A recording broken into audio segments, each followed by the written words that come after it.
Good morning students. അടുത്തതായിട്ട് law of radioactive disintegration എന്താണ് എന്നുള്ളത് നമുക്ക് നോക്കി നോക്കാം. സോ നമ്മൾ കണ്ടതാണ് Rutherford and Soddy they found that the rate at which a particular radioactive material disintegrates was independent of the physical and chemical conditions.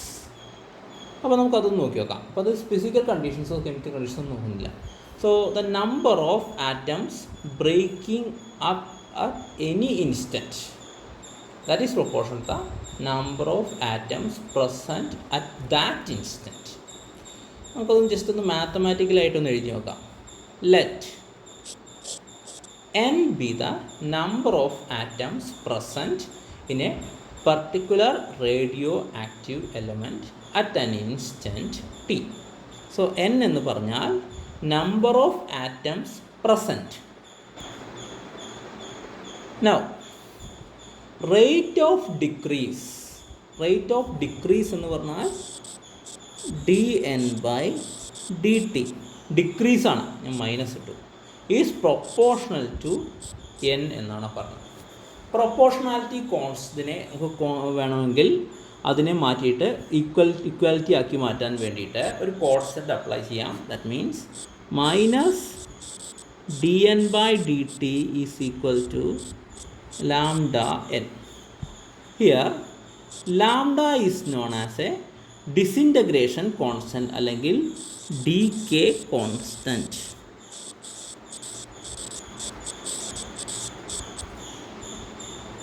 So എന്താണ് lambda എന്ന് ചോദിച്ചാൽ lambda is equal to minus dn/dt by n. That is the ratio of the amount of substance which disintegrates per unit time to the amount of substance present.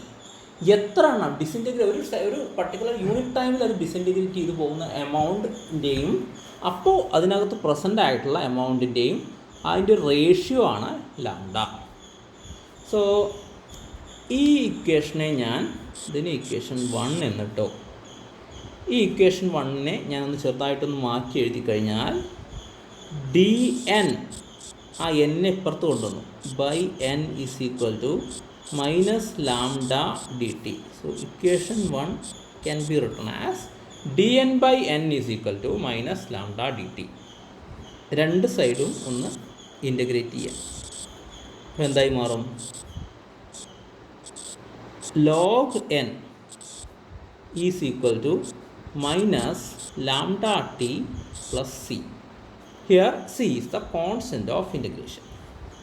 Now I am applying some conditions. At t equal to 0, അതായത് ഈ disintegration ഒന്നും തുടങ്ങുന്നതിന് മുമ്പേ at t equal to 0 n is equal to n0 എന്ന് പറയും. ഇത് നേരെ ഇങ്ങോട്ട് അപ്ലൈ ചെയ്ത് കഴിഞ്ഞാൽ ln log നാച്ചുറൽ ലോഗരിതമാണ് ഉദ്ദേശിക്കുന്നത് കേട്ടോ. n0 is equal to c എന്ന് കിട്ടും. അതായത് സിയുടെ വാല്യൂ കിട്ടിയ എന്താണ് log n0. അതവിടെ സബ്സ്റ്റിറ്റ്യൂട്ട് ചെയ്താൽ log n is equal to minus lambda t plus log n0, അല്ലെങ്കിൽ log n/n0 is equal to minus lambda t, അല്ലെങ്കിൽ n is equal to n0 e raise to minus lambda t. ഈ equation വളരെ important ആണ്. കാരണം എന്താണെന്ന് വെച്ചാൽ it shows the number of atoms of a given radioactive substance and at a particular time t. ഇതിൽ നിന്ന് മറ്റൊരു കാര്യം കൂടി മനസ്സിലാക്കാം.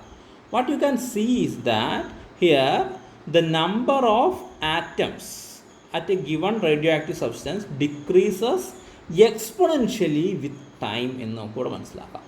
കാരണം അതൊരു എക്സ്പോണൻഷ്യൽ ടൈം. അപ്പോൾ ഇതെങ്ങനെയാണ് നമുക്കത് കൃത്യമായിട്ട് മനസ്സിലാക്കുക? അപ്പോൾ ഇത് ഓരോന്നും ഓരോ സ്പീഡിലാണ്. ഈ ലാംഡ എന്നുള്ളത് ഓരോന്നിനും വ്യത്യാസം ഉണ്ടാവും. അപ്പോൾ അതിന് വേണ്ടിയിട്ട് നമ്മളൊരു പെർട്ടിക്കുലർ ക്വാണ്ടിറ്റി ഡിഫൈൻ ചെയ്യുകയാണ്. And that quantity is known as half-life. So I am going to define a quantity known as half-life. So എന്താണ് ഹാഫ് ലൈഫ്? ഹാഫ് ലൈഫ് മനസ്സിലാക്കാൻ വേണ്ടിയിട്ട് ഞാൻ ടി ഹാഫ് എന്നാണ് ഉപയോഗിക്കുന്നത്. സോ എന്താണ് ഹാഫ് ലൈഫ് എന്ന് ചോദിച്ചാൽ, it is the period of a radioactive substance. Okay, അല്ലെങ്കിൽ it is the time required for 1/2 of the radio substance to disintegrate. അതായത് ഇപ്പോൾ n നമ്പർ ഓഫ് ആറ്റംസ് അതിനകത്തുണ്ടെങ്കിൽ അത് n/2 ആയിട്ട് ഡിസിൻറ്റിഗ്രേറ്റ് ചെയ്ത് പോവാൻ എത്ര സമയം വേണം, അതിനെയാണ് ഈ ഹാഫ് ലൈഫ് പീരിയഡ് എന്ന് പറയുന്നത്. So let's check out that.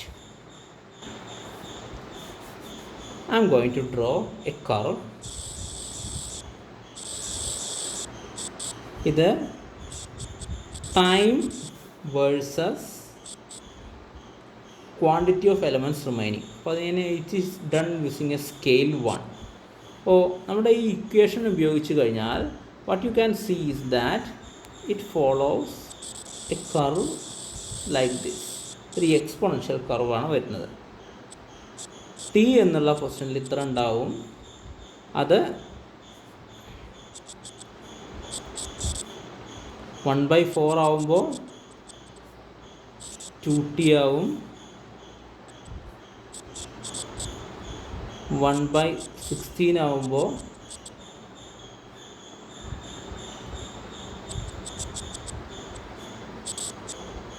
4t ആവും. അങ്ങനെ പോവും. ഓക്കെ, സോ നമുക്കിതൊന്ന് നോക്കി നോക്കാം എങ്ങനെയാണ് വരുന്നത്. ഹാഫ് ലൈഫ് പീരിയഡ് എന്താണ്, അതിൽ എങ്ങനെയാണ് വരുന്നത് എന്നുള്ളത് നമുക്കൊന്ന് നോക്കി നോക്കാം. So let the equation be n = n0 e⁻⁻ λt. അപ്പോൾ ടി ഹാഫ് അഥവാ ഹാഫ് ലൈഫ് എന്ന് ഡിഫൈൻ ചെയ്തിരിക്കുന്നത് when time is equal to T half. n എന്തായിട്ട് മാറിയിട്ടുണ്ട്? n0/2 ആയിട്ട് മാറിയിട്ടുണ്ട്. n എന്ന് പറഞ്ഞാൽ the number of radioactive nuclei or radioactive undecayed nuclei present in the sample. അപ്പോൾ 0 എന്നുള്ള സമയത്ത് n നമ്പർ ഓഫ് ഉണ്ടായിരുന്നെങ്കിൽ ടി ഹാഫ് ആയപ്പോൾ എത്രയായി മാറി? അത് n/2 ആയി മാറി. അത് നേരെ പകുതിയായിട്ട് മാറി. അപ്പോൾ നമുക്ക് ഈ ഇക്വേഷൻ നമുക്ക് സബ്സ്റ്റിറ്റ്യൂട്ട് ചെയ്ത് നോക്കിക്കഴിഞ്ഞാൽ n0/2 is equal to n0 e⁻⁻ λ t half എന്നിട്ട് അതിനെ ഒന്ന് സിംപ്ലിഫൈ ചെയ്യാം. So lambda t half is equal to log e എന്ന് വരും. ലോഗ് ഇ അല്ല, ലോഗ് 2 എന്ന് വരും. Or t half is equal to log 2/λ, അല്ലെങ്കിൽ t half is equal to log 2ൻ്റെ വാല്യൂ എഴുതി കഴിഞ്ഞാൽ 0.6931/λ. സോ ഒരു പർട്ടിക്കുലർ സാമ്പിളിൻ്റെ ലാംഡ നമുക്കറിയുമെങ്കിൽ we can easily calculate t half. ഈ ടി ഹാഫ് എന്നുള്ളത് കുറച്ച് വളരെ കൺവീനിയൻ്റ് ആയിട്ടുള്ള ഒരു ടൈമാണ്, നമുക്കൊരു യൂണിറ്റാണ് യൂസ് ചെയ്യാൻ. കാരണം അത് നോക്കിയിട്ട് നമുക്ക് ഓരോ മെറ്റീരിയലിനെയും അല്ലെങ്കിൽ ഓരോ റേഡിയോ ആക്റ്റീവ് എലമെൻറ്റ്സിനെയും നമുക്ക് കമ്പയർ ചെയ്യാൻ പറ്റും. എക്സാമ്പിളായിട്ട് യുറേനിയത്തിൻ്റെ കേസിൽ for uranium the T half is 4.5 into 10⁹ years. Okay, and for radium it is 1622 years, while for radon the T half is only 3.8 days. Okay, അപ്പോൾ നമുക്ക് ഇങ്ങനെയെല്ലാം നമുക്കറിയാം. പക്ഷേ ഇതിനകത്തുനിന്ന് മറ്റൊരു ക്വാണ്ടിറ്റി കൂടി നമുക്കത് മനസ്സിലാക്കേണ്ടി വരും. അതായത് എന്താണ് ഈ ടി ഹാഫ് എന്ന് പറയുന്നത് പോലെ തന്നെ മറ്റൊരു ക്വാണ്ടിറ്റി നമുക്ക് മനസ്സിലാക്കണം, which is mean life. So എന്താണ് മീൻ ലൈഫ് എന്നുള്ളത് നമുക്കൊന്നുകൂടി മനസ്സിലാക്കണം. അത് എന്താണ് ഈ മീൻ ലൈഫ് എന്ന് പറയാൻ കാരണം എന്നുള്ളത് നമുക്ക് ആദ്യം പറയാം. സോ മീൻ ലൈഫ്. സോ നമ്മുടെ കയ്യിലൊരു റേഡിയോ ആക്റ്റീവ് എലമെൻ്റ് ഉണ്ട്. അപ്പോൾ ഞാൻ പറഞ്ഞു കഴിഞ്ഞാൽ ഇതിൽ n നമ്പർ ഓഫ് ആറ്റംസ് ഉണ്ടെന്നുണ്ട്. കുറച്ച് നേരം കഴിഞ്ഞ് കഴിഞ്ഞാൽ അത് n മാറിയിട്ട് എന്തായി മാറി? n/2 ആയി മാറി. അതായത് t½ സമയം കഴിഞ്ഞാൽ. പിന്നെയും t½ കഴിഞ്ഞാലോ n/2 n/4 ആയിട്ട് മാറി. ഇങ്ങനെ. അപ്പോൾ ഇതിനകത്ത് n നമ്പർ ഉണ്ട്. പക്ഷേ എല്ലാ സബ്സ്റ്റൻസും എല്ലാം കൂടി അത് കൃത്യമായിട്ട് നമുക്ക് നോക്കിക്കഴിഞ്ഞാൽ ഏതോ ഒരു ആറ്റം ഡിസിൻറ്റിഗ്രേറ്റ് ചെയ്ത് പോവുകയാണ്. പക്ഷേ ബാക്കിയുള്ളത് അവിടെ ഉണ്ടാവും. അതായത് ഏതോ ഒരു ആറ്റം വളരെ പെട്ടെന്ന് ഡിസിൻറ്റിഗ്രേറ്റ് ചെയ്ത് പോയി, ഏതോ ഒരെണ്ണം വളരെ മെല്ലെ ഡിസിൻറ്റിഗ്രേറ്റ് ചെയ്ത് പോയി. അല്ലെങ്കിൽ you can predict which atom will disintegrate at any instant. അതായത് ആദ്യം ഡിസിൻറ്റിഗ്രേറ്റ് ചെയ്യുന്ന ആറ്റത്തിന് 0 ലൈഫും ഏറ്റവും അവസാനം ഡിസിൻറ്റിഗ്രേറ്റ് ചെയ്യുന്ന ആറ്റത്തിന് ഇൻഫിനിറ്റ് ലൈഫുമാണ് ഉള്ളത്. സോ ഓരോ ആറ്റവും ഡിഫറൻ്റ് ആണ്. That means you have to define a quantity called mean life. അപ്പോൾ മീൻ ലൈഫ് എന്ന് പറഞ്ഞാൽ ഡിഫൈൻ ചെയ്യുന്നത് ഇങ്ങനെയാണ്. The mean life is equal to the sum of the lives of all atoms divided by total number of atoms. So sum of the lives of all the atoms divided by total number of atoms. അപ്പോൾ ഇതിന് define ചെയ്യുന്നത് ഇങ്ങനെയാണ്. The mean life of a radioactive element is defined as the ratio of the total life time of all the radioactive atoms to the total number of such atoms in it. അപ്പോൾ mean ലൈഫിൻ്റെ value എന്താണ് എന്നുള്ളത് നമുക്കൊന്ന് കണ്ടുപിടിക്കണം. അപ്പോൾ അത് കണ്ടുപിടിക്കാൻ വേണ്ടിയിട്ട് let n0 be the total number of radioactive atoms in the beginning. Let n be the number of atoms at a time t. That is, n is equal to n0 e raised to minus lambda t. Let dn be the number of atoms disintegrating between t and t plus delta t. That is, ഈ dn number of atomsന് they have a life between t and t plus delta t. അല്ലെങ്കിൽ ഈ delta T വളരെ കുറവാണെന്ന് നമ്മൾ consider ചെയ്ത് കഴിഞ്ഞാൽ approximately നമുക്ക് പറയാം dn നമ്പർ ഓഫ് ആറ്റംസിന് t ലൈഫ് ടൈം ഉണ്ട്. So total number of dn ആറ്റംസിൻ്റെ ലൈഫ് ടൈം എത്രയും മാറി? Total life of dn atoms is equal to dn into t. Now the possible life of any of the total number of atoms is it can vary from 0 to infinity. അങ്ങനെയാണ് total life time എന്തായി മാറി? therefore total lifetime can be equal to integral from 0 to infinity t into dn. Now we have t bar, that is the mean life is equal to total lifetime divided by total number of atoms. ഒന്ന് calculate ചെയ്ത് നോക്കാം. That is equal to integral from 0 to infinity t dn divided by n0. അപ്പോൾ അതിനകത്ത് നമുക്ക് കുറച്ച് കാൽക്കുലേഷൻസ് ചെയ്യണം.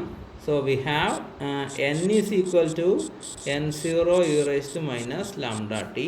That മീൻസ് dn is equal to minus lambda into n0 e raised to minus lambda t dt.